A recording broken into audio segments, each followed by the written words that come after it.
I cut my teeth on playing drums with people on 2-inch tape before Pro Tools existed. When you used old tape, you know, people were listening more. This is my criticism of kind of modern day producers. If I track something and everybody's listening back and they're all staring at the computers, and they can zoom in to the millisecond, and they can see exactly when you hit, and they can see if something's like this. And to them, that's wrong now. But if you listen to any Beatles record, they're like this. If it's kind of roots, or if it's Americana, or it's rock and roll, or it's pop, imperfect is good sometimes, right? All right, what is up, everybody? Hope you're all doing well. Keith, Bill, good to see you. David, good to see you. Zwaniki, Tuli, James, Tim. All right, if everybody wants to kind of get in here, get your seats. Hopefully no one saw the live stream that we attempted yesterday on YouTube. That was, we're going to do a whole lesson on how to recover from failure. Once you've done that. So we were just having some video issues with Kevin, and I told him, I was like, bro, you beat me from yesterday. So, speaking of, I'm really excited about our guest today. It is none other than the talented Kevin Murphy. He is a drummer here in Nashville that I've known for a couple years now. And I wound up, I think I reached out to you a couple years ago because I just kind of wanted to come and pick your brain, take a lesson or two. And, you know, that's not unusual for me, as you all will learn the longer you're in the program. I actually still take lessons from people that I want to take lessons from. And oftentimes you'll wind up having them here as a guest artist. So Kevin, what's up, man? How are you? What's going on, guys? How you doing? He's making coffee, which I'm drinking mine. I'm currently making my coffee. And yeah, you know what? I still take lessons as well. So yeah, my posture was a little weird. I didn't know it, but it was just, I had a hitch and some stuff in my foot, and my hands are fine. I mean, I've got 50-year-old drum corps hands, you know, so from the early 90s, you know, it was so muscular a style of rudimental playing back then that I still kind of have leftover hands that are pretty strong. They were strong enough in the early 90s where now I don't have a problem with hands, but I was having a problem with my foot. I was having a problem holding the beater off. I was digging in, and when I was digging in, it was bouncing. It was going boop, boop, which was a really problematic in studios. And I was playing great and doing these great takes. And the artist was like, oh man, that's amazing. And the engineer and the producer later would be like, oh man, it's like boop, boop, boop, all these little notes that are happening. So I was just trying to extend past that. And I actually took some time with Dave Elich, and he straightened my back out. I was hunching, and he just started, you know, he walked in, he was like, your hands are fine. What's going on with your foot? He like totally knew. So, you know, I hear about, I every time I have an opportunity to take a lesson with somebody that you know, when I'm on the road or if they come through town, I try.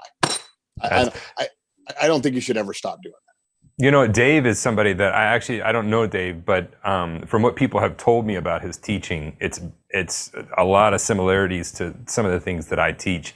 I've actually never looked at his teaching for that reason. I didn't want to kind of inadvertently lift anything from what Dave is doing.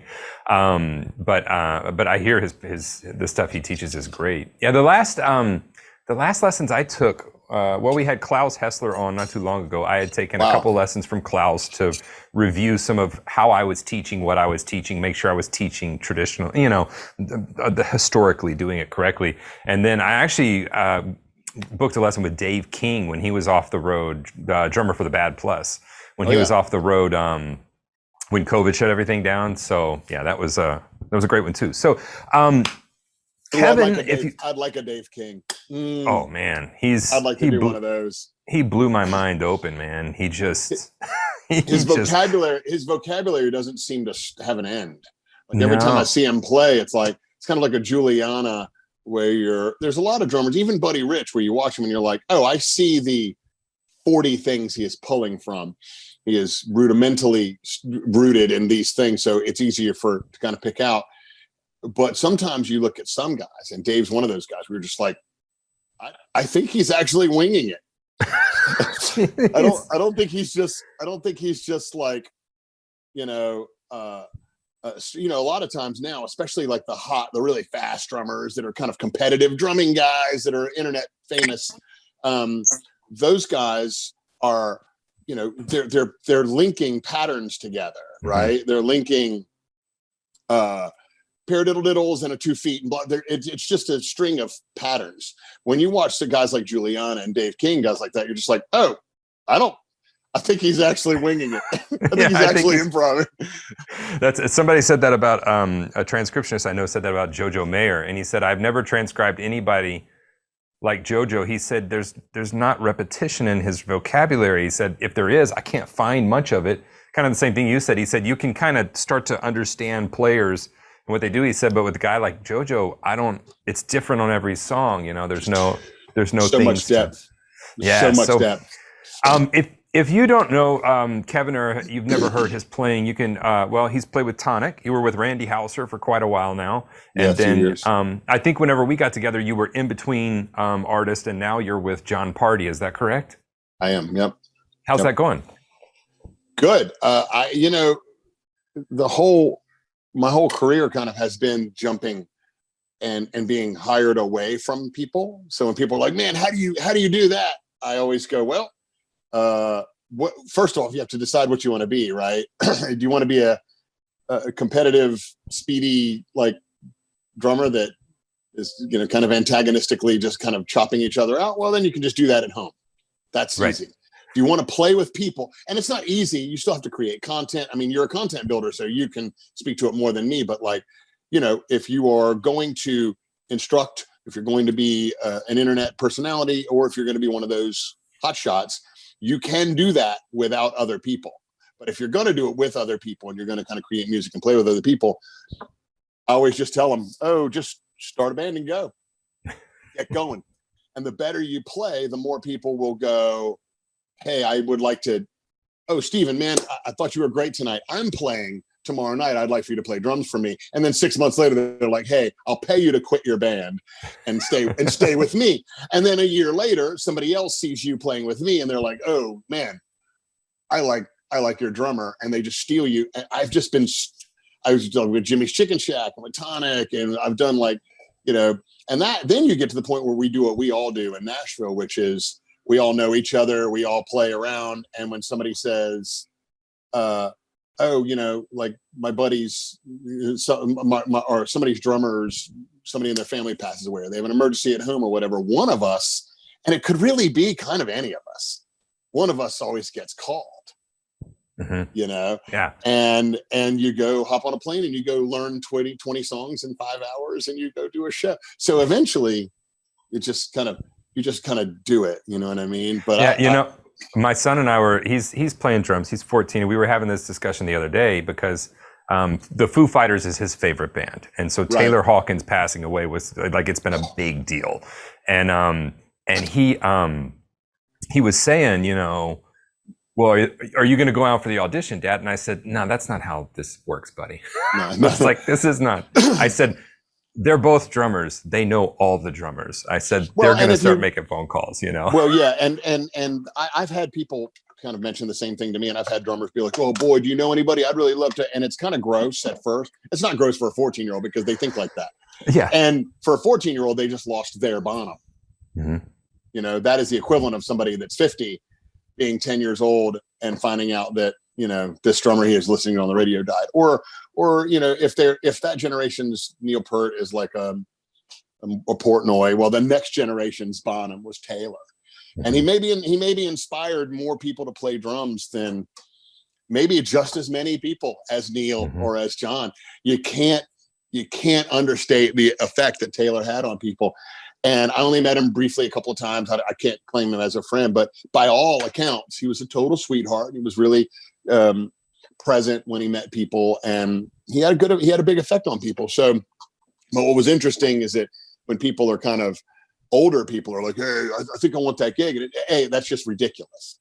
It's okay for a 15-year-old to not understand kind of how it works, but I've had 40-year-old drummers that be like, "Hey, do you know anybody in that camp?" It's like, A, that's foolish. A, if you know anything about Dave and you've watched that band, he's probably just heartbroken. He's not thinking about making music right now. When it's time to make music right now, the likely call in his phone is John Theodore. Mm-hmm. Yeah. You know, and his buddy. And if you look at a handful of the people that he hangs out with, you can pick 10, 8, 10, 12 names of phenomenal, successful drummers that are already his friends. There's not going to be some cattle call where Kevin Murphy and Steven Taylor and all these guys. That's not going to be how it works. They're going to call their buddies. They're a very close-knit group of people. They're all really good friends. And I mean, I have a list of guys that John has told me, you can't sub a show if you're going to use these dudes. Yeah. Like, I don't want to play with them. Mm-hmm. Yeah. And I'm not going to list them, but you know, he has names, and you know, so like, you know, when you get a guy like John who's done Queens of the Stone Age, now he's with Bright Eyes, you know, and he's buddies with them, you know, he'll probably call him. And if he's not busy with somebody else, he'll do a tour. And if it's not him, it'll be some other guy that he's known for 30 years. It's not going to be an audition. Yeah. But we would all love to do it. But how frightening would that be? Everyone that does that gig, I don't know that how good you are, no matter how good you are, you're not Taylor Hawkins. I was going to say, I don't know that I would like to do that, actually. It just, it's huge, you know, feat to step in. So, well, look, if you are new to the membership, you're a newer student, you just signed up, we do the guest artist calls once a month.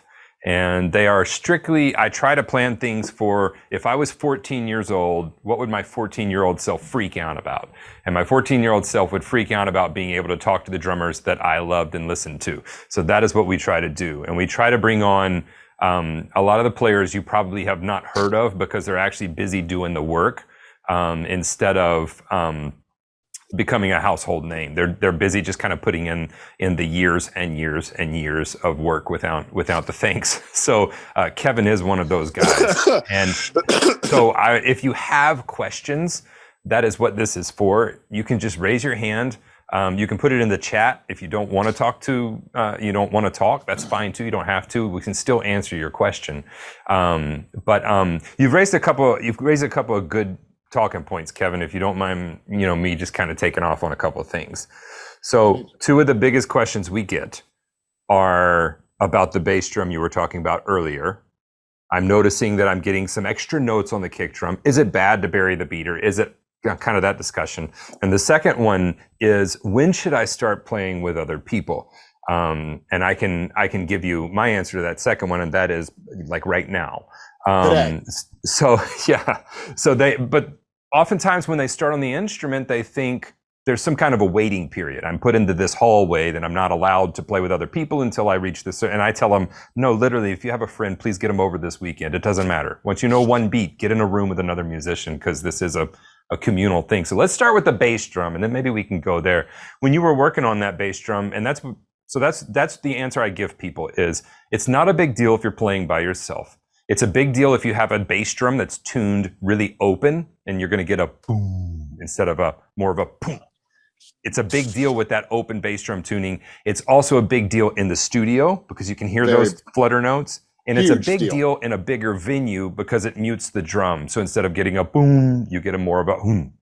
And not as big a deal in a bigger venue as it is in the studio, from what I've found. So how did you figure out that was becoming an issue? What did someone point it out to you? How did you take that constructive criticism, and what did you do to fix it?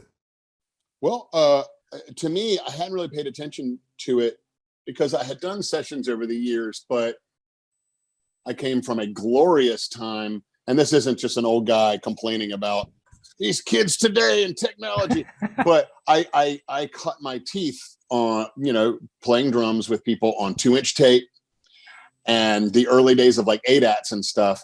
So before Pro Tools existed, before there were computer programs and DAWs that allowed people to record at home, kind of the only place you could go, there'd be some guy in every town that had some studio that was worth 50, 60 grand of like kind of okay stuff, but you had to travel to some $1 million studio and save up money and take out loans and record. So when you used old tape, they weren't as, you know, people were kind of, they were listening more. And this is my scrutiny, this is my criticism of kind of modern day producers. There's a lot of them that call themselves that. But I know what kind of person I'm working with. If I track something and everybody's listening back and they're all staring at the computer screen. God, yeah. And then for everybody that doesn't know, there's waveforms that are happening on the computer. And what they're doing is they're looking to see how much you're lining up on that. Yeah. And they're zooming in. They're not just looking, they're zooming. They're zooming in farther than the ear can ever hear. Yeah, so I'll make it cleaner. Like it looks like a triangle, but it's on its side. So it's like this. And the front of it, where it's just big, is right when the kick hits. And it tails off, when the sound tails off. And they can zoom in to the millisecond, to microcosmic. And they can see exactly when you hit. And they can see right above it where like the bass hits and the vocal and all, and they see all these things stacked up, and they can see if something's like this. And to them, that's wrong now. But if you listen to any Beatles record, they're like this. They're like, they're all over the place, because that's where the feel lives, is kind of like the interaction of the people. It doesn't need to be perfect. As a matter of fact, sometimes perfect is perfect. If you're listening to a Diplo track or you listen to hip hop or whatever, it has to be perfect, because that's the propulsion of it. If it's kind of roots, or if it's Americana, or it's rock and roll, or it's pop, imperfect is good sometimes, right? So a lot of times there's a quote I heard from Rick Rubin actually 2 days ago to kind of point to that, and he said sometimes a sketch is better than an oil painting, and that's okay. Perfect. There comes a time when good enough is perfect, and when you go for perfection, you ruin it. You add too many lines, But at any rate, I started playing drums when I started tracking for the first few times. It was on 2-inch tape, and they would cut it and they could do edits, but not really the way they do now. So they had to just listen. And if it sounded good and felt good, they'd be like, cool, that sounds good. Next take. So I was hitting the bass drum, and I was basically doing this. If you're going like boom, but boom, and you're just hitting 4 on the floor, or you're going boom, but boom, but boom, like that. I was going boom, but boom, but boom, but my foot was hitting, and then it was resting against the head, because I got a big heavy leg. And that was causing these little dribbles of the note that people were seeing and noticing and hearing in Pro Tools. And even last week, I got a call from an American Idol guy that I had to do a song that night. I had to do it today. He was like, I was going to mixing tonight, and I need the drums recut. Can you do it? And I don't have a studio in my house anymore. My lady's piano is where my drums used to be, and I haven't built anything out back yet. So I called Miles McPherson, and I was like, Miles, can I come over and track this song? And he was like, absolutely. So I go over to Miles's house, and he's engineering for me. He's like, you're hitting the kick. You're going boom, boom. You're hitting the kick drum constantly, like with every note. I was like, what? He was like, yes, you're still doing it. So like, you still do it. And I'm a pro, and I record a lot. But so I noticed I was doing it when I was setting off gates live. There are these things on drums live where they use the mics or triggers to open up, to tell the microphones when to open up and when to close down. And they do that so my floor tom mics just aren't wide open, picking up cymbals and stuff like that the whole night. When I hit the floor tom, this little thing on the side goes boop, and it opens up the mic, and then it closes it down. I was setting it off with these extra notes on my kick. I was setting off the kick, the gate of my kick drum, and my engineer told me about it. And I was like, oh, I am doing that more. So I just called Dave, and he was like, okay, well, the easiest way is just back down the pedal board. Like if here's your pedal board, and here's the head, and here's your ankle. I just moved down a little bit so I could move. So there was a little more weight to the beater, and I slid the weight up. So I just basically adjusted it to where it wanted to swing back. It wanted to hit and come back. And I just, for a while, I was going boom, boom, and pulling my foot off the, which is wrong. You don't want to do that live, but I had to train myself to not bury it. And sometimes I want to bury it on purpose, but you want to be able to do everything on purpose. So what you don't want to do is get yourself into a situation where that's the only way I can do things. It's just this way. I can only play match. I can only play trad. I can only play these cymbals. I can only play this tension on the head, and I can only bury or pull up. You want to be able to do everything, and then you can choose what you are. Yeah. And, if later you're a trad guy that buries his beater and you tune your toms high and your cymbals are really dark, great. That's your voice. But you want to be able to do whatever you want and then choose, Yeah. And that's the discussion we have all the time with all of you is it's not good or bad. Whenever we do something, the only thing that's good or bad is if it's gonna hurt you physically. Other than that, it's just a sound. If we label it as good or bad, then we kind of put it in a category in our head. But if we just say that is what it is, and maybe it's the sound we're looking for, maybe it's not the sound we're looking for, but to be able to do that when called upon is the goal. And that's what we always point to. And you want to be able to know, you have to know what's good or bad to you, your taste for sure, while you're deciding, while you're letting everything happen and then just kind of picking what you like. But you have to know what the parameters within which you will have to work if you want to do X, Y, or Z. If you're going to create content from home, sky's the limit. Learn how to record well and you're gold. Mm-hmm. Let her rip. You want to set up like Daru? Okay. Set up like Daru. Your back's going to hurt. His setup gets more and more extreme every time I see him. I think at this point he's just like pushing it to see how far how far he can go. Yeah, I think Daru is just like, let me see how far I can push people till they just freak out. But for those of you that don't know Daru, is he still playing with Jack White? Yeah, he's with Jack White this year, and he's way hunched over, and he's it's a very bizarre setup. But like, hey, lots of people have had really bizarre setups. I've sat down at Carter Beaufort's kit and the snare is really flat and the toms are 10 inches away, tuned really high and really angled in. It's a very hard kit to play. I've tried. I've sat at it. It's very difficult to play, but he plays it beautifully, so like there isn't really a wrong or right, but if you're going to be in the studio, if your aspiration is to perform live, well, you might not want to get used to only double kicks and 16 toms because you're not going to have the opportunity to do that. Yeah. You have to make it work on a 4-piece. Todd Zuckerman can sound like Todd Zuckerman on a 4-piece. He has a tech and he has a big crew, so he can bring that big drum set. But you have to be able to do it on the parameter. Now, if you're going to be a recording, if your aspirations are to be a recording drummer, well, you might love digging your beater in the head. You're going to get thrown off that session or replaced by somebody who doesn't, because they're going to want the sound of boom, because they're going to want to edit it later to what they want. They don't want you to edit it for them. They want you to come in and play and nail it and leave, and they'll decide what it sounds like later.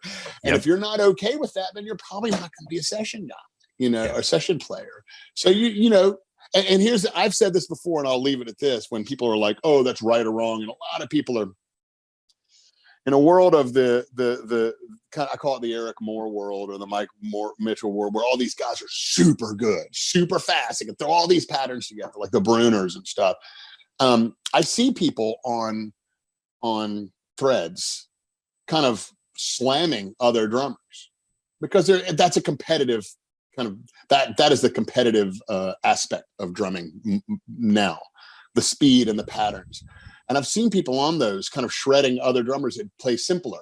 There's the age-old Ringo sucks and he, blah, blah, blah. And that's just funny. But I've seen people that slam like Meg White, who played for the White Stripes, and she's a very simple drummer. I love her playing. Well, here's the thing about Meg. It goes to what you said a minute ago. You have to define yourself. And if what you define yourself makes you happy and it's making the art you want art, and somebody wants to pay you to do that art, don't hurt yourself. Have a ball. Because you know who would screw up the White Stripes? Vinnie Colaiuta. Yep. You know what I mean? Yep. That's not his vibe, and his time and his pocket and his licks would ruin what that is. It has to go boom, boom, boom, boom, boom, boom, boom. It has to be choppy and indie, right? Mm-hmm. So know the rules. And once you know the rules and once you learn how to do everything and you know the parameters of everything, and then break them break them. Yeah. This podcast is brought to you by the Drum Better Daily program. That's actually my online drum school that I've run now for 12 plus years. Not only have I been playing the drums professionally since the age of 15, I've been teaching since the age of 18. Matter of fact, I talked to one of my, my first student a few days ago. I actually called him to see if he could sub a gig out for me. Daniel, love you, man.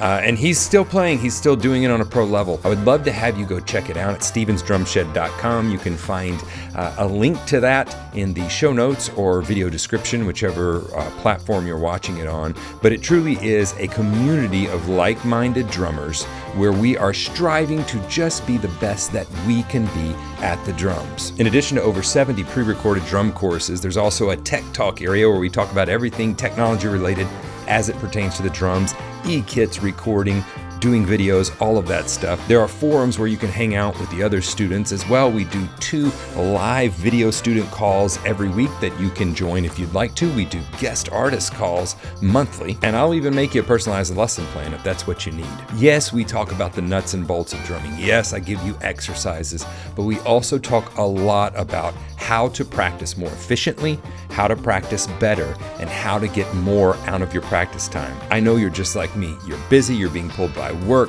by family, by friends, by other responsibilities. Whenever you practice, you really want to see gains and have it be productive.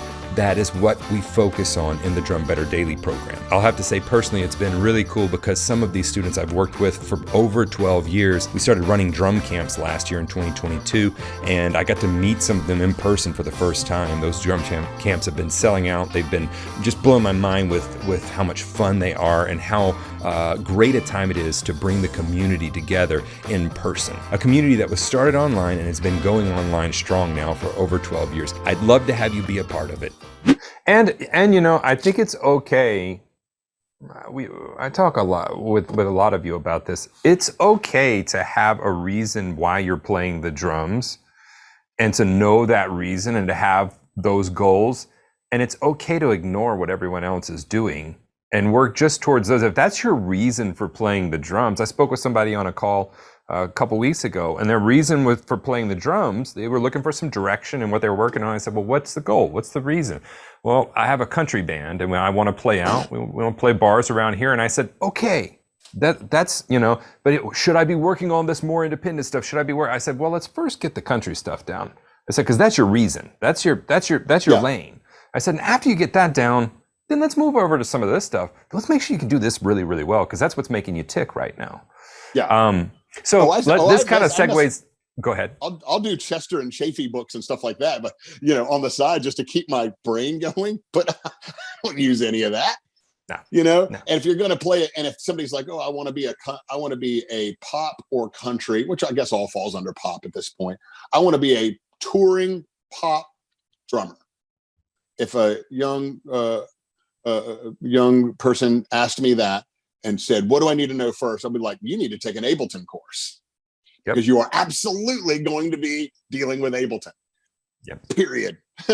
Yep. Now, maybe it's flying in 100 things. Maybe it's just for clicks and counts. Who knows? But you're going to have to, if you don't know it at all, you will absolutely find yourself at a disadvantage at some point. Yep. So this kind of leads into the next topic that I want to, and Pat, I see your hand there. We're going to get to that. If you have questions, please raise your hand. They can be about anything. They can be about, Kevin's favorite food. It doesn't matter. Just about anything. So this kind of leads into playing with other people and the importance of that. So when do you suggest starting to play with other musicians? How often? All of those things. Kind of dive into that. As soon as you can. It's weird. I want to set up my camera so I can see everybody in that grid, but I don't know how to do it. If you'll there's a view. And if you go to gallery view, it should show most everybody. View. Let's see. That's my spice cupboard. That's my spice. That's my view. I want to see people. Nah, never mind. I can't see them. Maybe it's just because I'm on the phone. Anyway, I think you should start playing with other people if that's what you want to do. If you are a bit of an introvert and you just love the math of drums and you just want to create on your own, enjoy. But if your aspirations are to play or perform music with other people, create music with other people, it doesn't matter where you are in time. It doesn't matter where you are in your development, your skill set. It doesn't matter if you've learned those beats, if you can play all that. Sit down, listen to what somebody else is doing, and make sound that goes with that, and see what you guys create together. The earliest you can do that, the better, period. And there's no disclaimer. There's no like, but maybe, no, nope. It's like, put yourself out there and learn. If you are scared of failure, you are scared of success.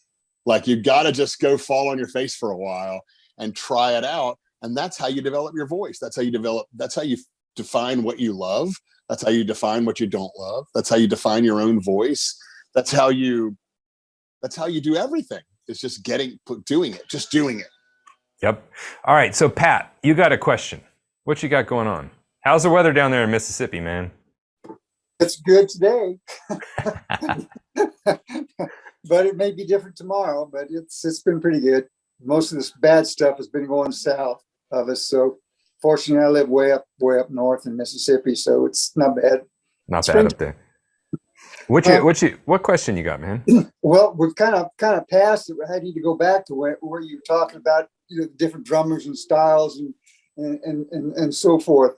And this is just, I've seen some pretty bizarre drummers, and the most bizarre are the guys that are up in the air and they're in these harness type things and they're orbiting or something. I don't know what they're doing. I just wonder what your thoughts were on that kind of showmanship, and has any of you ever considered doing something that bizarre?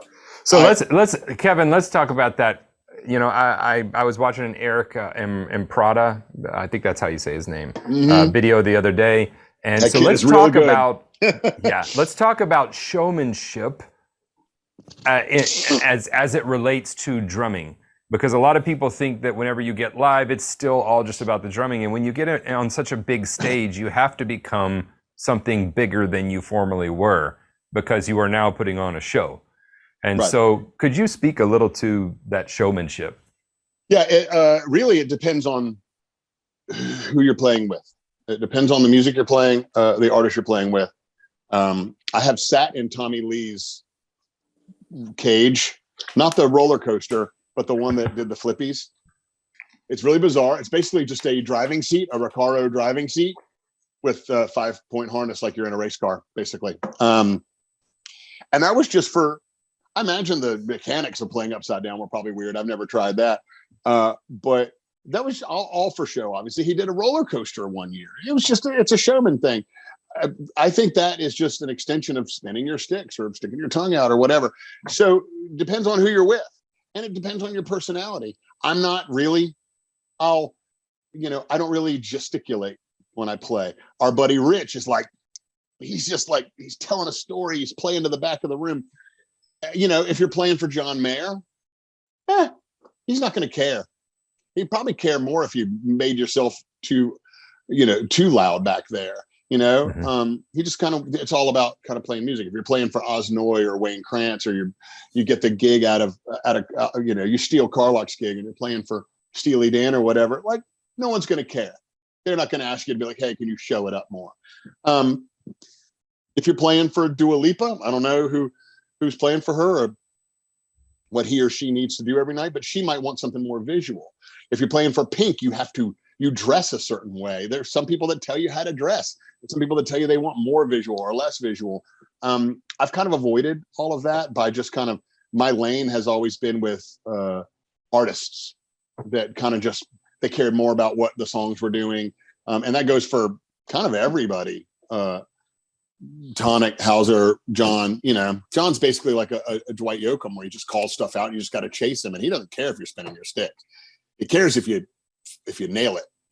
Yeah. Musically. But a lot of bands, they require that. My only issue, and honestly, for me, I could take it or leave it. I love Zoltan Chaney, who plays for like Vince Neil and guys like, I've seen him kick his cymbals and I saw a video from him for like 1,000 years ago where somebody was feeding him. He was playing with tennis rackets. And he was launching balls in the middle of the beats. It was absurd and it was funny, but it was also like something that he wanted to do. That doesn't rub me the wrong way because he was playing in time and well. I've seen some clips of some very successful drummers who, you know, they have fire and paint and sticks and all this crazy stuff, and they're not playing well. Mm-hmm. That bothers me. So for me, or juggling and stuff, and the beat is really weird and it doesn't feel good. If you can do it, if you can light yourself on fire and do backflips and it feels good and you're doing the music right, to me, that's fine. And honestly, if your artist doesn't care and the beat doesn't feel good, but they care more about the visuals, well, good for you. Your other drummers aren't going to love it as much. You'll probably catch some flack from them. But to me, I think that's just, honestly, that just falls in the same realm as like, hey, we'd like you to wear this shirt. You know, like, do it if you like doing it. If you don't want to do it, don't do it. You know? Yep. That's, it reminds me of, well, my first paid gig, Kevin, I didn't know I was getting paid. I was 15 and I wound up getting paid $50 to play percussion for this Christmas musical. And good hit. That's a good hit for a Christmas musical. Hey, buddy. Look, at 15, you might as well said, man, you're getting paid $3,000. He handed me the check, and that's when I remember looking at the check going, wait a second, people make money doing this? I thought we were just all having fun. You know, I would have looked at that check and went, oh no, I need a checking account. So they asked me in that show, they asked me to put on Rudolph reindeer antlers and a Rudolph nose. And at one point in the Harry Connick, I was to stand up while playing the sleigh bells. And my 15-year-old punk rock self was not really excited about doing that, but I did it. And that's actually, my first gig was where Kelly, that's my wife, that's where she first saw me, was when I stood up playing sleigh bells with antlers and a nose. The antlers got her. And somehow this 20-year-old was like, bingo, that's my dude. You never know. You never know. So I joke, I'm like, I had nowhere to go but up. It was great to just start at rock bottom and be like, look, I'm better than that. We could do better. You know, I mean, some people want you to be in a visual thing. I mean, hey, look at David Byrne's newest tour. He was the singer for a band called the Talking Heads, for all you younger folks. And he's done this tour recently that is an extrapolation musically of what WGI drum corps, drum lines and guards do, where they're all in a box and they're all kind of moving. And the drum set is split into people. They're carrying a drum and a bass drum over there, and they're dancing the whole time. Well, you play for David Byrne, you don't get it. You don't have an option.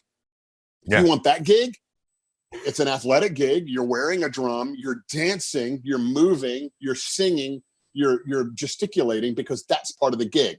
That's a Broadway style production, and that's the gig you signed up for. You want to play for Blue Man Group, you're wearing blue paint. Yep. But if you play for Jon Pardi, if you come steal my gig and you play for Jon Pardi, he's not going to turn around and ask you to spin your sticks. Yeah. So at 6.5, whatever.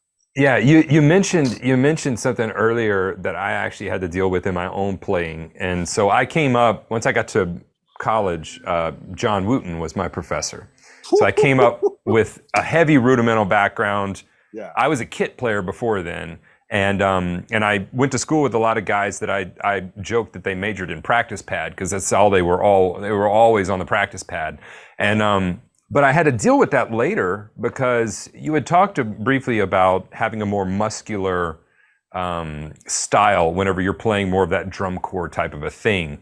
And later in my development, some of this could have very well have been me picking up bad habits, me misunderstanding what was being taught, but it was a more muscular style, not as dependent on the rebound, not as dependent on my grip was in that time tighter. And later I had to break it all down because I was hurting myself playing really, really loud and too tightly.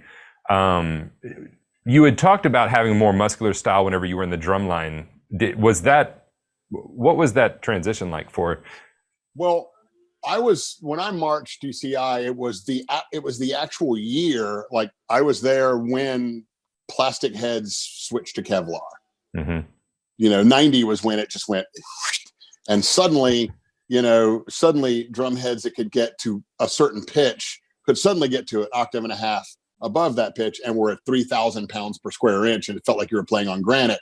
So we were pulling with our ring fingers. We were like stroking through, so we were doing things like you were playing rolls like this with just I can do them with just twitching your fingers without using any rebound at all. So for those of you that have never played on a head like he's talking about, you hit it and the stick just flies back. It's just there's so much tension on it. It's bulletproof. There's so much tension on it. So I had to, we had to change our style of playing, and with a lot of heavy arm stuff. But honestly, even with kit, I think it was just like a youthful exuberance where I was listening to, punk, funk, and metal, and I was just hitting harder. And I think as you get older, it isn't necessarily that you risk injury more, that you get more tired. I began to realize that some of the patterns that I wanted to play, where when you're playing powerfully all the time or really lightly all the time, certain things you cannot do, which is if you have a phrase around the drums that is dynamic, where it goes, get it, where it's like the volume is jumping up and down when you're going around. If you have a reason to do that musically and you want to do it, you cannot do it if you're just stroking. You can't do it. You cannot Travis Barker feels like that. You can't play Babylon Sisters that hard. But by the same token, you can't play, there's certain songs you can't do the opposite. So to me, that's I started realizing that, that whole premise I have of having the bag full, where I know all the stuff, or I know as much stuff as I can, and I pull what I need. I realized I was limited, and I was only pulling from the machine gun guerrilla drumming, and I just got lighter. And now, like, I just drop sticks almost all night, 4 or 5 a night. I'll just lose it because I'm holding it way lighter. And I'm using the rebound off the toms more, and I'm letting it kind of flow a little bit better. But I also have the room. A lot of our music is like mid-tempo. I have a click going for most of it, but I have to stay on Jon. So I don't want to be spending so much time powering my drums. I track him the whole night because he will turn in the middle of a chorus and start playing a different song. Yeah. And I have to be on him.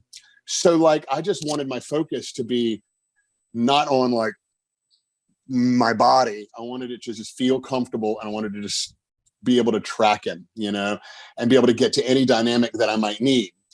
And it wasn't even an age thing. I just got to where I was like, oh man, when I want to do a press roll, and then I want to go zzz, and flip my stick over and then do a cross stick thing, I can't do it when I'm bashing like I was in the late 90s.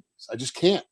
Yeah. So now I can go zzz, I can just, it's nice and smooth because I spent some time to develop playing. It's still muscular because you and I are basically like, you don't know how many jokes I've had about you. Yeah, I didn't know I had a doppelganger until until I took a picture with Kevin, and then I was like, there he is. All the jokes. I get all the jokes. I'm like, no, Steven's the one with money.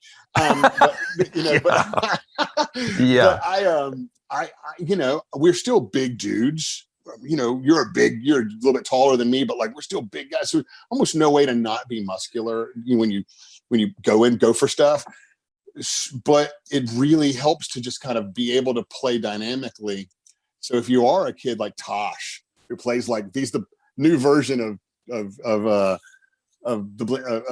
Travis, he's great, but at some point he's going to get a gig where somebody's like, hey man, can you do this thing that like a Vinny-esque thing? And he's going to have to back some of his volume down to pull it off. Right. Yeah. So I think it's just being well-rounded is just being able to, throw big or go smooth. We all can't Gad and Tommy Lee constantly. We have to kind of, we got a couple submitted questions, and then David, I see your hand up. So let's get to these couple submitted that came in, and then David, you'll be next. All right, Grant, what we got, man? Yeah, this is a question from Chuck, who I think I saw on the call earlier. So Chuck, feel free to jump in. He's asking about what your guys' warm-up routine is like. And I think it's specifically like if for a practice session, what does your warm-up routine look like? And then like if you're going to play live, is that different? Do you want me to answer that, Stephen? Yeah. If you're just joining the call, I see some new faces. If you're just joining the call, we've got guest artist Kevin Murphy with us. He's out with Jon Pardi right now, and formerly with Randy Hauser and Tonic and tons of others. And so he is answering any and all questions that you have. So yeah, Kevin, go for it. Any and all questions. Okay, this is my favorite pasta from Kroger. I've got a pulled muscle in the back of my neck, so I can't look down. It gives me like kind of a tech neck. So you're posted up in my spice rack. All of you. I like you're all it. sitting in my spice rack. When I'm on the road, I have a couple of different practice pads.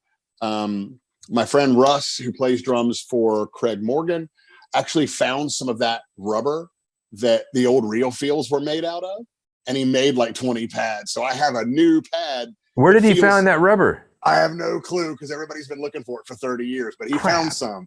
Found some, and I'll get you one. I'll get you a shed. He called him a shed sled or something. Because I literally have my real feel pad that's 25 something years old that my mom bought me, because it feels different than the newer ones. It was one we all learned on, right? Mine was I bought mine in '88. Yep. And I think I gave it away to Arjuna, who's played for Horton Heat and a bunch of other folks. I gave it to him when I left Madison Scouts. I think I gave it to him. I either gave it to him or the other, Jeff Spanos. I gave it to one of them. But at any rate, I haven't had one in years. And so I have one of those on the road that Russ made. He doesn't have a company for it, I don't think. I think he just made them for some friends. And I have a Reflex, one of the OG Reflexes, but I just left that backstage. So I've got to call Guy and buy a new one. But I do eights, legato, real wide. I do the eights, and then I do the,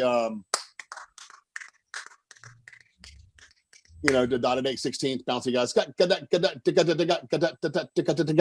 And I warm up match and trad, because for whatever reason, trad warms this up better for me. And I play probably 4 songs in my set, traditional, and the rest are match. And I don't know why. I think it's because I like to use the tip of the stick in the head when I do a cross stick. So I play trad and I can just flip it over.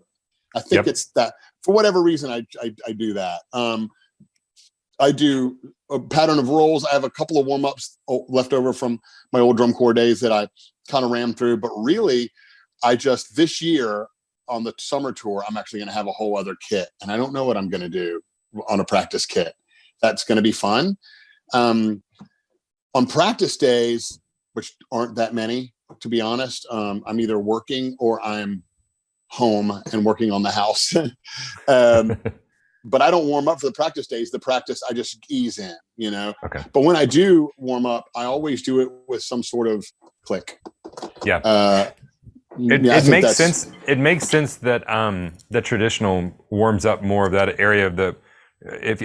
We talk a lot about grips. I call them hand positions. I don't call German American. I don't call them grips. They're hand positions. Traditional is a grip. Matched is a grip.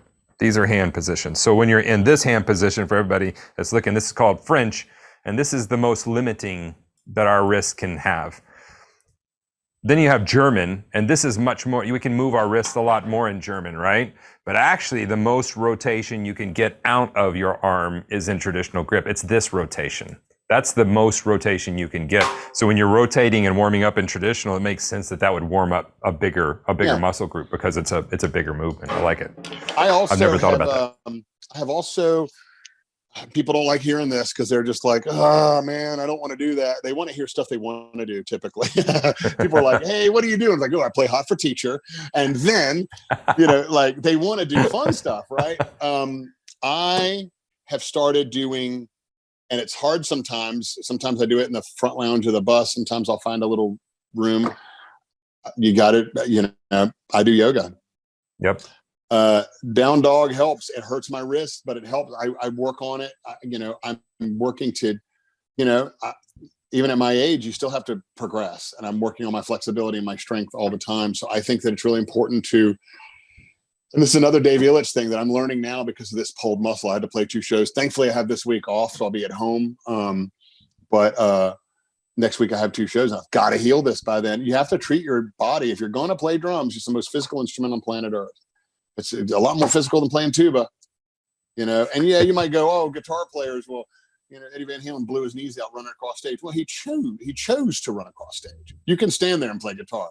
Yeah. Drumming, you are going to utilize every muscle in your body, every muscle, and all those little ones from your lower back all the way up to your head. You're using them. You have to treat it like a sport. You have to treat yourself like you're in a sport, like an athlete. I had Pete Parada come in the studio a while back, and Pete's another drummer here in town. He was with the Offspring for a long time. For those of you that don't know, and a good friend and a good yeah, pal. Kevin and I both know him, and he came in, and I specifically wanted to measure how his caloric burn rate on a show when he was out on tour.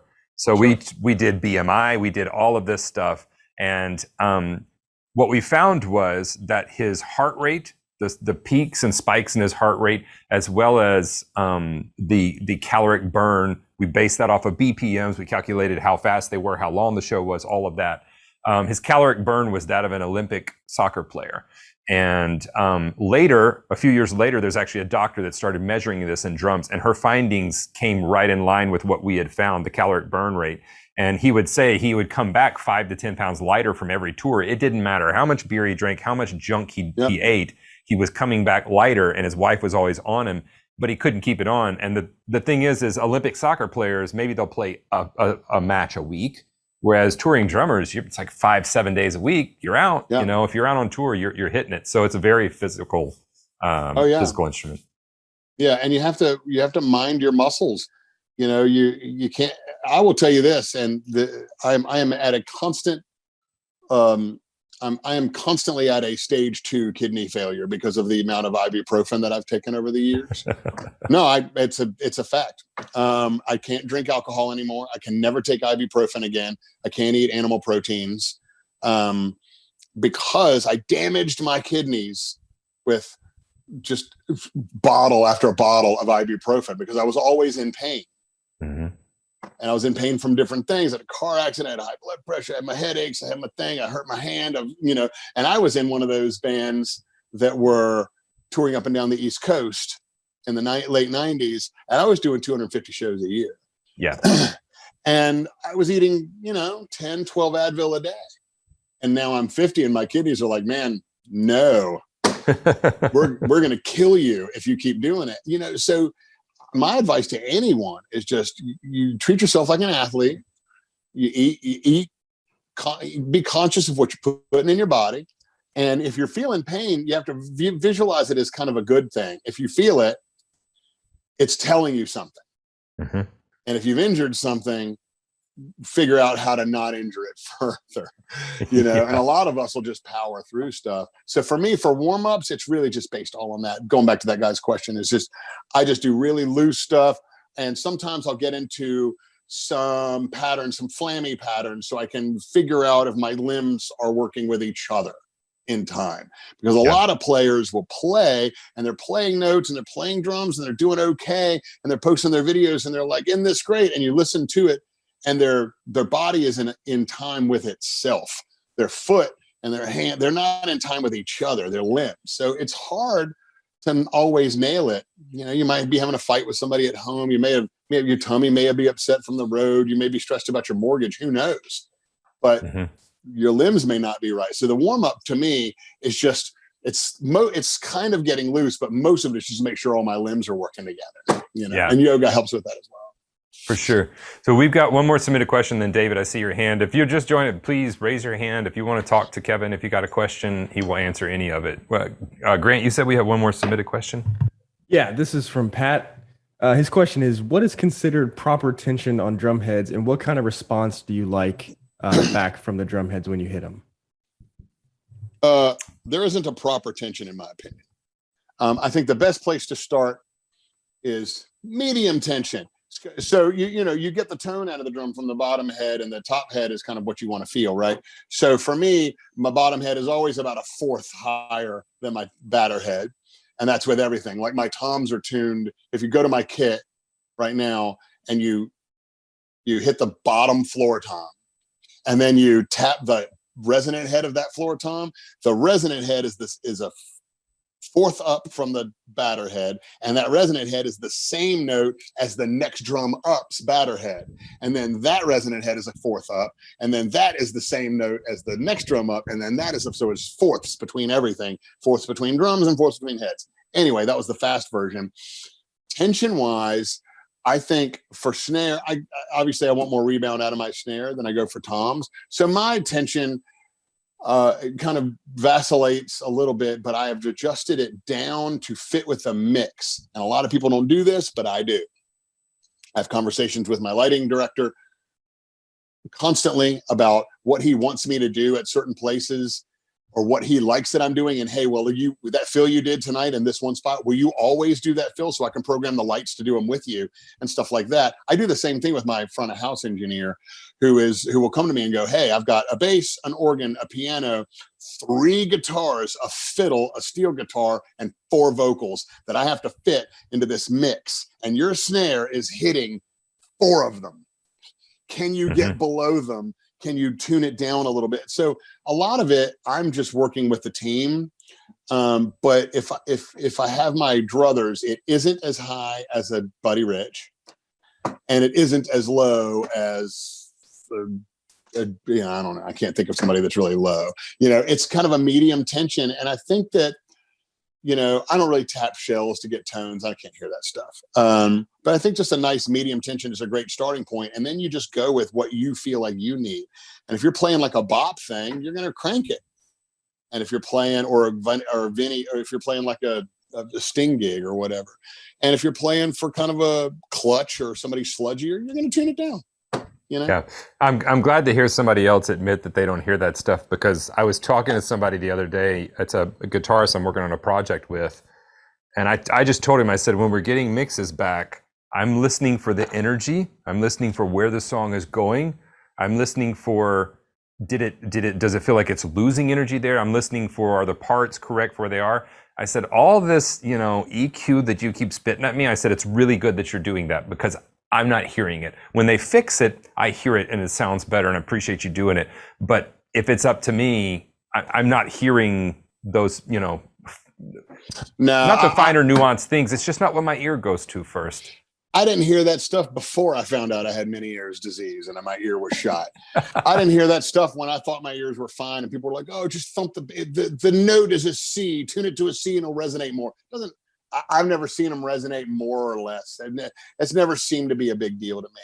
A drum wants to be where it wants to be. Some have a real wide range of possible tunings, and others are real kind of choked down. They have a little window, and you got to get in that window. I use maple classic wood, like right up the middle, Swiss Army knife Ludwigs, and I can kind of tune them like a bop kit or a Cozy Powell's kit. Doesn't really matter. They don't care. They sound good kind of no matter what.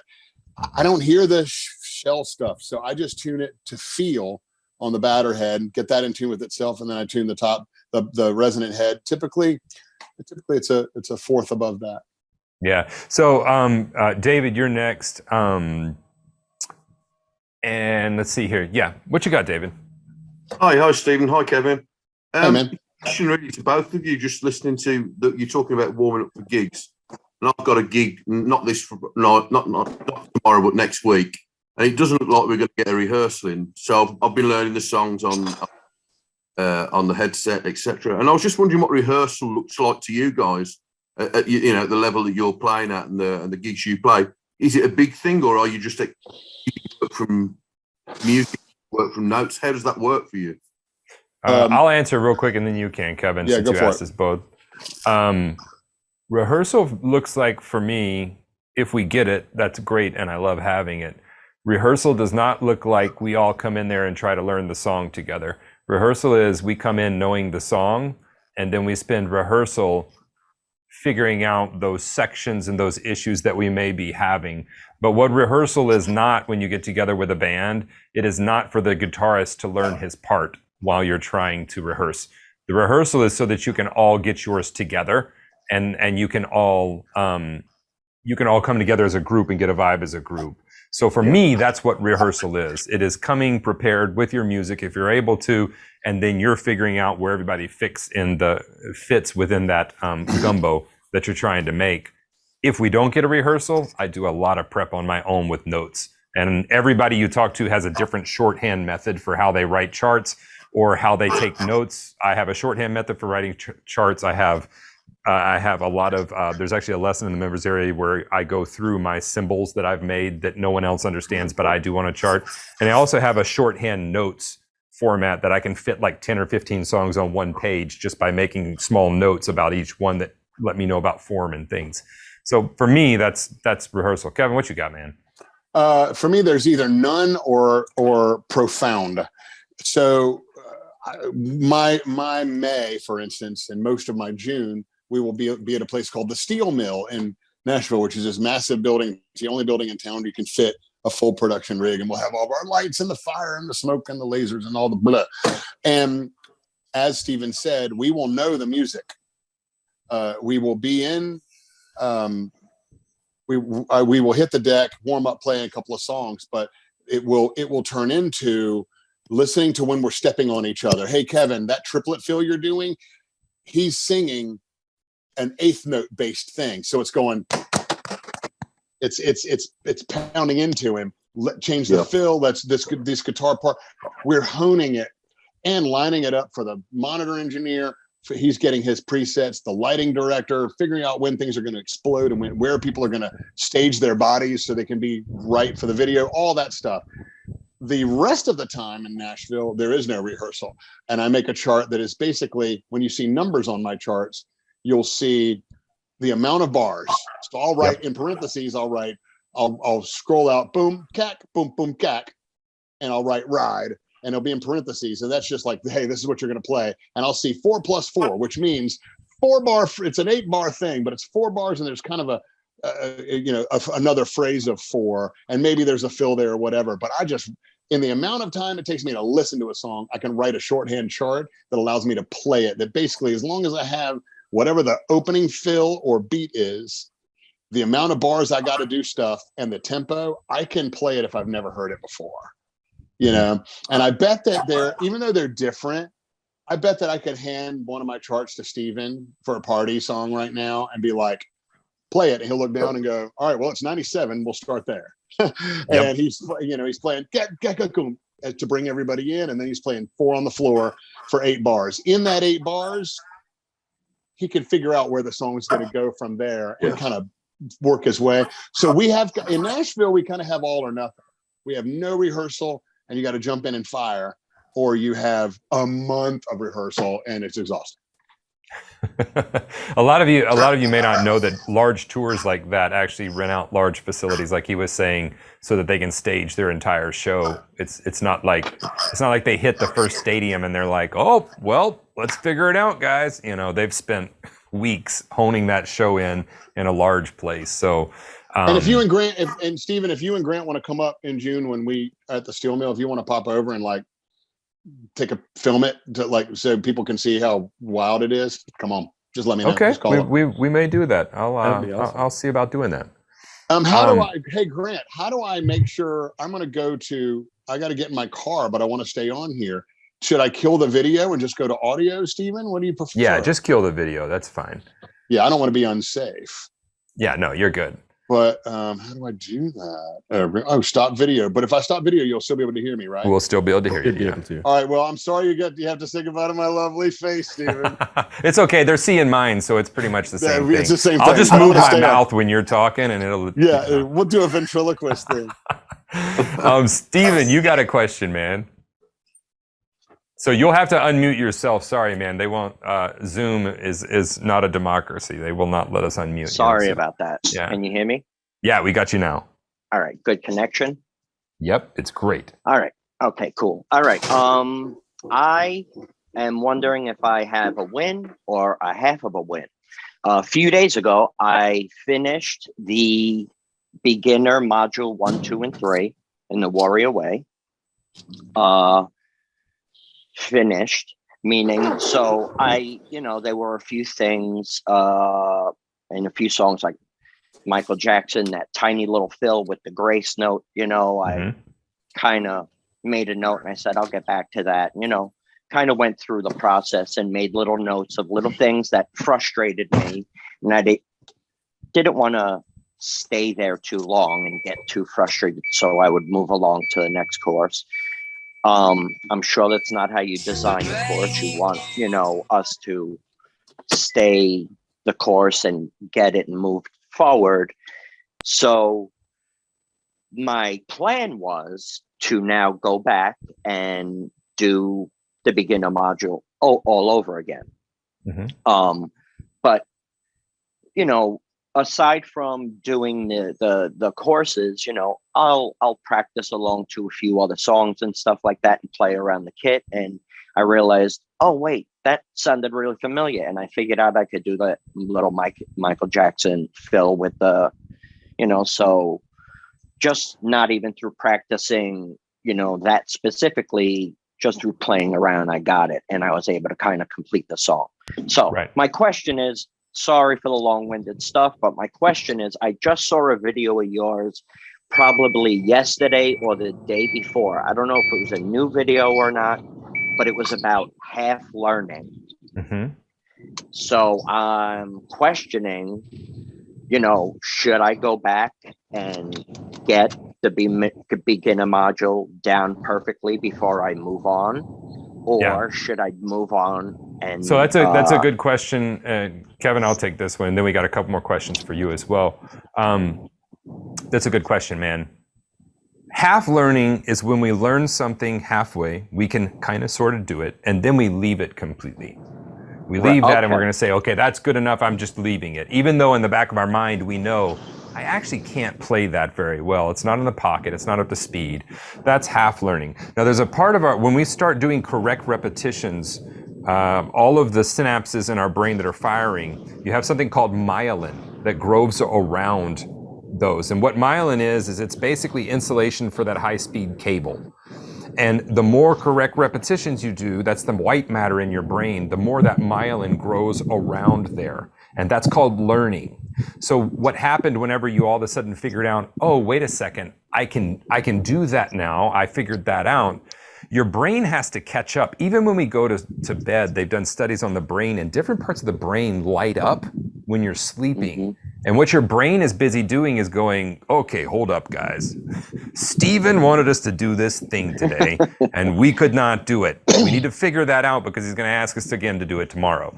So your brain is actually continuing to build those neural pathways, grow more myelin while you're sleeping, while you're going about your day. And that's why I tell people it takes as long to learn something as it takes to learn it. If you are doing correct repetitions, which is the most important thing, correctly repeating what you are trying to do, then eventually your brain's going to get it. But don't try to rush the brain, because the brain needs time to do what the brain does. That's why sometimes you wake up and all of a sudden you have a solution to your problem that you had the day before. Or you wake up and all of a sudden you can play something that you could not play the day before. The reason is because your brain was working. It doesn't take time off. It's a fantastic computer if we'll give it time to do what it does. Now, to answer your question, we also have to worry about becoming stagnant in our practice time. If you go back through all of that beginner material, you're going to sit down and go, well, crap. All right, I guess I'll play back through this. You had a win, and now you're rewinding and wanting to review that win again. It's like the high school glory days. It's never as good. You just kind of get sick of talking about it with your buddies, and you want to move on, right?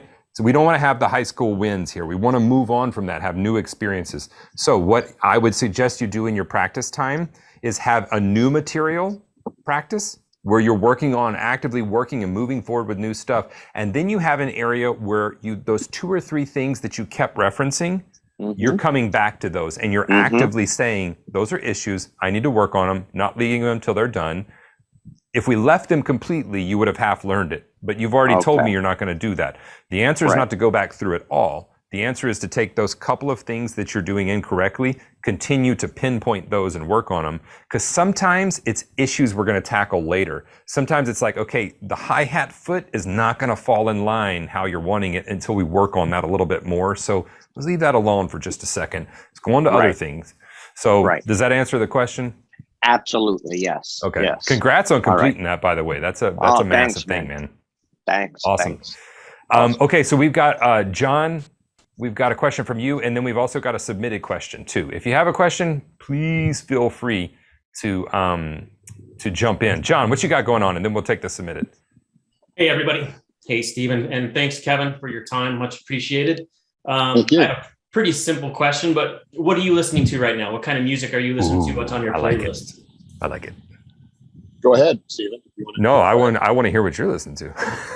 Well, I'm going to an opera tonight in town with my lady, who is an opera Okay, so singer. what are they playing at the opera? I don't even know. I just bought tickets last night. She was just like, "Here's a link. We're going tomorrow night." And I was like, "Great." So, I've been revisiting a little bit of Steely Dan lately, just because I don't know. I saw Wayne Krantz last month, and I saw Carlock with him, and kind of that night I listened to some Steely Dan stuff and kind of kicked me back off to that. I have a 70s playlist because that's the stuff that makes me the happiest.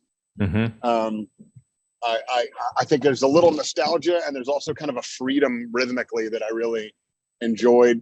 Just yesterday, I listened to Intermounting Flame by Mahavishnu Orchestra, and after that, I listened to In the Cage by Genesis. So I was listening to that weird stuff, but then I went into a Kathleen Edwards thing, and I listened to this beautiful Americana stuff. So for me, it jumps around. To give you a even weirder, 3 days ago, I was driving around and I listened to every minute of Diorama, which is this beautiful, perfect, lost, uncelebrated Silverchair record from 1,000 years ago. And so it's weird. Whatever hits me, whatever at any given moment grabs me, that's what I'll do. Now, I to kind of piggyback off that question, I always tell anyone I'm talking to, you don't have to like the music, but I suggest listening to it enough that you can find an appreciation for it. You can find something in it that you appreciate about that music. Do you think it's been pretty important to your growth as a musician to keep your palette wide and open to new things? It has kept me alive, and it is the reason I have paid for everything I've bought since 1992 with drums. And I can't overstate that. When I used to have practice time, when I was like, I have 2 hours a day or whatever, I would have like X amount of time I would work on new stuff. X amount of time I would work on just perfecting the old stuff I already knew. X amount of time, expanding my vocabulary, blah, blah, blah. But I'd always take about 30, 40 minutes when I did that. And people look at me like I've got 3 dog heads when I say this in clinics and stuff, but I mean it. Find a radio station that none of the songs. And today it's even easier. You can just like Spotify or YouTube or whatever, but make sure it's something you absolutely will not know the music and just play along. Yep. Make it music. It could be music you hate. You don't like country music? Great. Try and play along with the stuff I have to play every night. See if it's as easy as you thought it was, an hour later. Yeah. You're not good at jazz? Fine. Put on some Monk and try to keep up, and you'll find an appreciation for, you try to play along with some Elvin stuff. Go ahead, put Love Supreme on. Do your best. You can hate jazz all you want. You're going to walk away from that with a deep-seated respect for Elvin Jones. He's so good. I remember the first time I heard Babylon Sisters, I tried to play it, and I realized at that moment that I was going to spend an entire lifetime not playing this song well. It's on my I have a practice Spotify playlist, and that is one that I play weekly because I'm always like, crap, man, Bernard. It's a nightmare. It's a nightmare. That song is a nightmare. You cannot make it right. And just recently I've discovered, for some reason I missed it for years. Bernard stomps his foot on the quarter notes sometime in his his halftime shuffles, which makes that very audible opening that happens on the upbeat. That's that little whisper is that he's stomping, and you can't do it unless it's a natural thing. It just happens to be natural for him. But play with stuff you don't know, and you will have to just kind of fight your way through it. It's easier these days. You put on a Dua Lipa song, the tempo isn't going to change. But you can have some fun with it, put on an old Fishbone record and try to chase that through the end. Like I love putting on stuff and listening to stuff I don't know. My lady has completely different tastes than I do in music, which is amazing. I'll be like, oh, here's this Mars Volta song. And she'll be like, oh, here's this Tori Amos tune. And, I think it's really important. I can't overstate the importance of that. Can I add to that just a little bit? I think a lot of that goes with live music too. Like there's a lot of times I'll be invited to a show or something, and somebody will say, well, you don't like this band, or you don't like that music, whatever. But if it's live, I mean, seeing accomplished musicians practice their craft and see it live makes me go back and go, I think I'm going to get that album now, or I think I'm going to start listening to that, because when I see it, I'm so much of a visual person that I get a deeper appreciation for something that somebody else has, or a different style of music. Yeah. Why would you not want to go see someone do what you also do or aspire to do on a level that you're not doing tonight? Like when I have nights off and people are like, oh man, are you on the road? Will you come see my band? I'll be like, yeah. They'll be like, really? And be like, well, you're the one playing drums for money tonight. What am I going to do? Sit on the bus? Like, I'd rather see somebody play music, you know? Yeah. I'd rather witness something. That's a great question. Thanks for asking that, John. I always am into what people are listening to. All right, we got another question submitted on chat. And if you have a question, please, you can put it in chat. You can, whatever you want to. You can raise your hand. That's totally fine. Hey, Bat, I just saw you there. I haven't seen you on a call. It's good to see you. Okay, so what's the submitted question, Grant? All right, this question is from Sean. He says, what basic exercises do you still have that have stayed with you from when you started playing, and that you still practice today? I love Sean. He asked this question to all of our guest artists, and it's such a good question. All right, Kevin. So what are the 2 or 3 exercises that you kind of stuck with you and you always return to them as something to help you brush up on things? I like gritting flam accents, like chuckata, chuckata, chuckata, chuckata, chuckata in triplet bass, and adding diddles on the first note and then flam drags. And I love doing that once I'm warm. That's always kind of brings me home to when I was 19. I think straight legato 8s are the winner for everybody, no matter what they play. I think bouncies and back and forth, hand to hand. Those, you can't go wrong with those. Any paradiddle stuff, I'm not one of those guys that was going to do a lesson on how to apply paradiddles to the kit. If it applies to you and you are in a position where that makes sense and that is applicable, well, then you've probably already figured out how to do it. I don't recommend, throwing your exercises on a kit, but I love a paradiddle exercise where you go to singles, doubles, paradiddle diddles, triples. I love stuff like that. I think the old standards are the best ones, and they're the reason that they're used from everybody from John Wooten to us. There's a reason that they still breathe. Regarding the kit, you cannot go wrong with a real wide 2 and 4 with a quarter note or even a half note or even a whole note on the click, forcing you to respect the gap. Mind the gap, Yep. And you can't go wrong. To me, I tell everybody, to me, pocket or groove is not found in the notes. It's found in the space between the notes, the treatment of the space in between the notes. You are literally paraphrasing Claude Debussy. Yeah, we're the same thing. We oftentimes ignore the space. For anybody that's ever looked at sheet music, the first thing we look at is the black ink. But actually, there's just as much white there in between each note as there is black ink a lot of times. And a lot of times we rush through the white space to get to that black ink, the important things we need to play. Whereas that white space is really what makes the notes that are notated work. So I like that. Yeah. Debussy. I was listening to some of that the other day as well, as a matter of fact. I think it was Debussy. I read it the other day. It was a classical composer. I think it was him. That was like the true, the art in music lives between the notes or something to that effect. Yeah. And you can't go wrong with that premise, and honestly, you can't go wrong with that premise as a hired gun either, because I have conversations with people that all the time, and most of them do not get it. And they argue with me. And they're these guys that aren't working, that are arguing with me when I'm trying to explain to them how to work more. And I'm like, oh, I haven't been unemployed since 92. I don't know. Maybe shut up and take my advice. I mean, I'm not trying to be arrogant here. I'm just telling you what has worked, you know? And I have lots of gross notes that I want to stick in. Lots. I hear all of them. I hear every permutation. I want to add those little back two notes of a 16th note triplet on the snare. I want to add all of that. But you have to pay attention to what's going on, and it can't all be this. It can't. If you want a 16th note running thing, they'll add a shaker. They don't want you to do all of it. You can't be Gad because you're not Gad. He's hired to be Gad. I'm not hired to be Gad.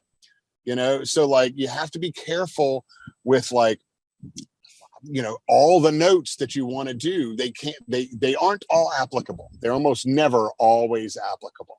You have to decide which ones are the applicable ones and which ones are going to make whoever wrote that song and whoever's singing that song, if it isn't you, you have to choose whatever notes are going to make them feel best.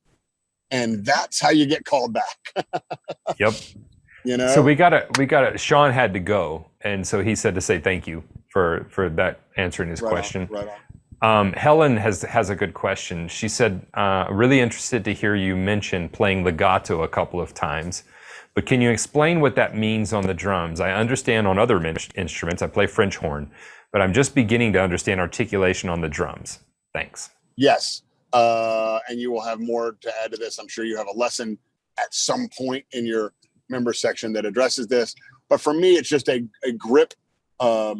It's almost like if somebody explains the molar grip, there's like this legato, this flowing legato motion where you are throwing the stick at the drum and you are allowing it to bounce back in its time and then capturing it and then doing that repeatedly and controlling that. And it is a symbiotic thing where the bounce and your physicality controlling that bounce are kind of working together to have this nice, smooth, stretching effect on your arms. Dup, dup, dup, dup, dup. If I'm playing eighth notes, dup, dup, dup, dup, dup, dup, dup, I can either really let it stretch my fingers and my wrists out and be very flowing about it, or I can grab the stick really hard and stab it into the drum. I can do eighth notes both ways, but one of them makes me loose and one of them does not. So that's kind of the easiest way to kind of explain it. And oftentimes whenever we're playing loose, it's felt within the music, although it may not be, you may not be able to articulate exactly how that's felt in the music. The way that you'll see Steve Jordan lean his shoulder in, there's a reason why you see Mark Giuliano, we talked about him earlier, you'll see him tense up at times. The way you see them do those things, Antonio Sanchez is one, you'll see him take huge breaths at times. The way that they're playing that stuff and articulating, there's a reason that they're doing those body motions. There's a reason that they're opening up. It's because it makes the pocket feel a certain way. It makes it feel, in their mind, very legato. And so that's kind of what Kevin is talking about, you know, playing where we're articulating, muscling, kind of, or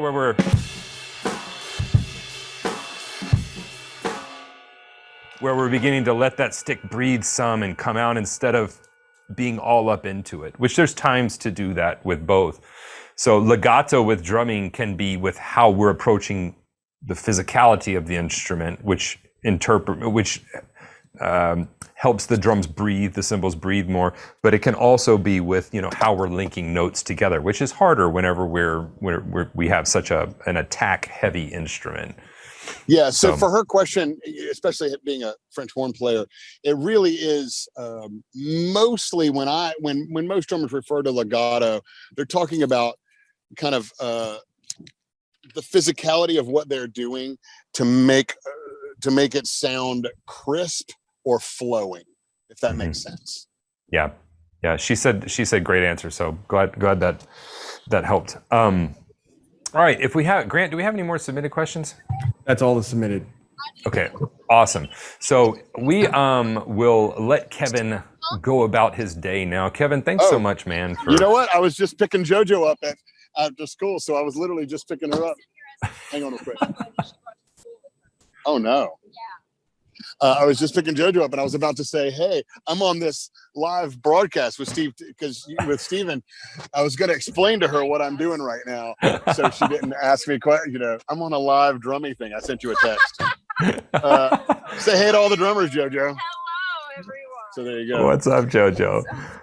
Well, we'll let you go, man, and get about the day. But I really do appreciate I can you pop taking on the and time. we'll say bye. Oh, look at that! I don't think I've ever seen your daughter. Come on, Mom. He said, "I don't think I've ever seen your daughter." He's a sucker. He's playing you. We can keep him. I like him. Thank you.